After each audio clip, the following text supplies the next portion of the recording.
Wrestling அப்டேட்லாம் உடனே தெரிஞ்சுக்க நம்ம சேனலை மறக்காமல் சப்ஸ்கிரைப் பண்ணுங்கள். வாங்க வீடியோக்குள்ளே போகலாம். ரசல்மேனியா 42 நைட் 1 நல்லா தான் நடந்திருக்கும். பட் அதில் ரேண்டி ஊட்டன் வின் பண்ணலை. அதுதான் சோகமான விஷயமா மாறிடுச்சு. பட் ரசல்மேனியா 42 நைட் 2ல் பல தரமான விஷயம்லாம் நடந்திருக்கும். அதை பற்றி டீட்டெயிலாக இந்த வீடியோவில் பார்க்கலாம். ஃபஸ்ட்டு ஓபாஃபெமி vs ப்ராக் லெஸ்னருக்கு ஒரு சிங்கிள்ஸ் மேட்ச் நடந்திருக்கும். இந்த மேட்ச் ரொம்பவும் ஷார்ட்டாக முடிஞ்சிருச்சு. மேட்ச்சில் நான் சொன்ன மாதிரியே ப்ராக் லெஸ்னர் தோத்துட்டார்.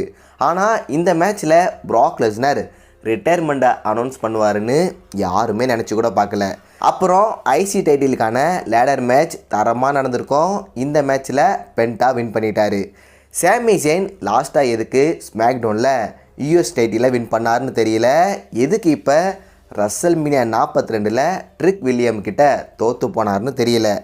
ஒரு வழியாக டீமன் ஃபின் பேலர் இந்த ரசல்மேனியா 42ல் தரமாக என்ட்ரி கொடுத்து டாமினிக் மிஸ்டீரியோவை காலி பண்ணிட்டார்.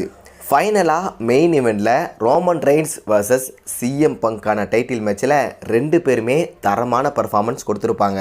அதுலேயும் ரோமன் ரெயின்ஸ் அவரோட ஓல்டு தீம் சாங்கில் என்ட்ரி கொடுத்து செம்மையாக மாஸ் காட்டியிருப்பார். மேட்சோட எண்டிங்கில் ஒரு தரமான ஸ்பியரை ரோமன் ரெயின்ஸ் சிஎம் பங்கு போட்டு ரோமன் அந்த மேட்ச்சில் வின் பண்ணிட்டார்.